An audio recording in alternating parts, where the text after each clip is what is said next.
Have you ever asked yourself what the normal is in the West Bank and Gaza? It's like we know what the abnormal is. It's usually the bombardment and huge crackdowns, both in the West Bank and Gaza.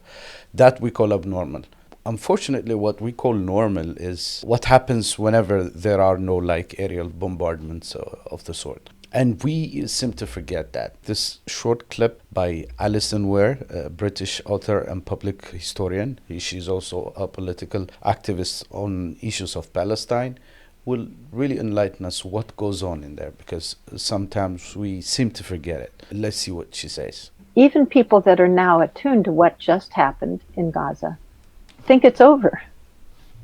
It's not anywhere near over. Every single day, there's an excellent website. So she said this a few years ago, so it's not on the latest war in Gaza. This was when actually the bombardment stopped, but she was claiming, no, it has not stopped. You just think that because we have normalized it, but unfortunately this has been going on, and all the human rights violations will continue. Despite the stoppage of the bombardments. That's mainly her point, and let's see the arguments. A news organization called IMEMC. I'm actually going to it right this minute, so I can give you pretty much in real time what happened in the last 24 hours or days, weeks, months. What happened, I saw this personally. Every day, Israeli forces invade Palestinian towns and villages. Every single day. This isn't once every few years the way our media suggests. It happens every single day. Armed soldiers go into somebody else's land that they're militarily occupying, but it's not their land, and they beat people up, they abduct people, they injure people, they often destroy farmers' fields, they often destroy farmers' trees, they often, it's fairly frequently, they humiliate people. These are the normal happenings in Gaza and the West Bank. Not in Gaza, actually, usually on the West Bank, because Gaza is occupied in a different way. The Israeli government maintains a siege where it controls even the calorie intake that's allowed into the city. It's a different kind of colonialism. But when it comes to the West Bank, soldiers go into people's houses, they humiliate them, they abduct members. You've seen during the prisoner release program that most of Palestinians that were released from Israeli prison, which were not convicted actually, were kids. These are abductions, like kids are abducted from Palestinian homes for resisting the occupation. Their farmland is destroyed, the snatching of property. Settlers armed by the Israeli government, Itamar Ben-Gvir is continuously arming them. They just chase away people, destroy people's property, they take over their homes. Alison Weir says abduction, beating, destruction of property and farmland, killing and snatching of property is the normal in the West Bank. That's what they do. Injure children. Every so often they kill someone. This is what daily life is like. We made a video about it because we realized people have no idea that this is even going on. Imagine if where I live in Northern California, armed soldiers would come in and parade around, invade my house, control our movements, perhaps take my son. That would be not unusual. Imprison people for as long as they wish without any charge whatsoever. Israel is claimed to be a democracy. They violate democratic principles all the time. She asked to the Americans, because America is the biggest financier of all this colonial project in Israel. It's the American taxpayer money used for this colonial purpose.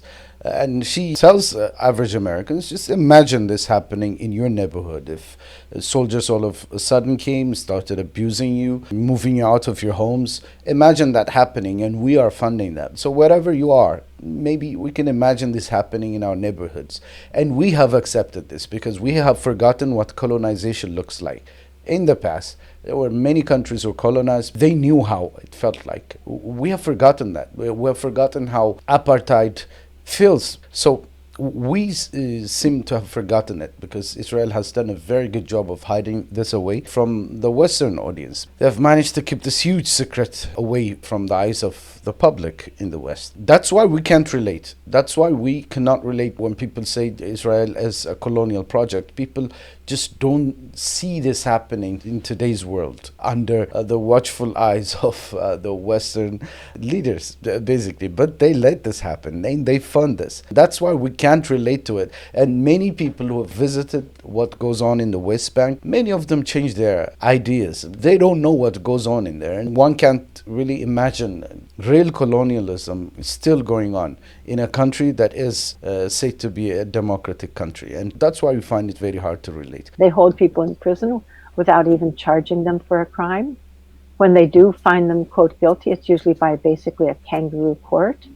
So let's look at what happened. I'm just going to scroll through the news reports by IMEMC.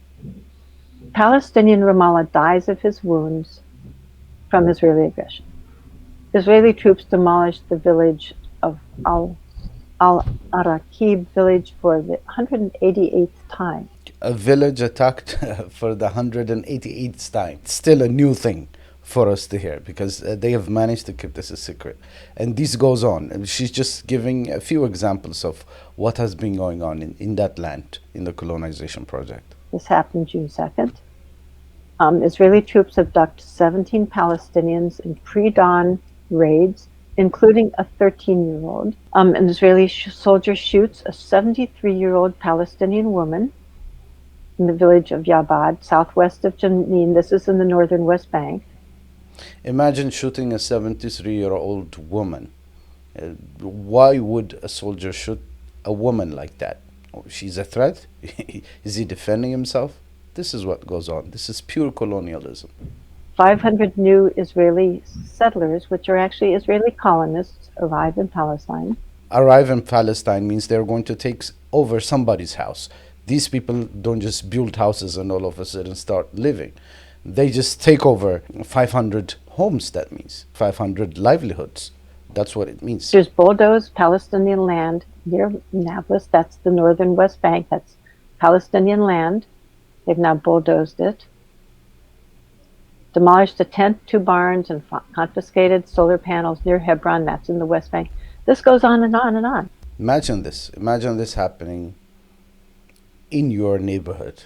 And how would you react to it? We don't react to it now because we have forgotten what colonialism looks like. This is the daily life of Palestinians living in the West Bank. Even though the Western media does not talk about it, this is their life. This is the normal one. And the abnormal one, when there are lots of bombardments and stuff like that. But this is the normal in Palestine, unfortunately. Thank you.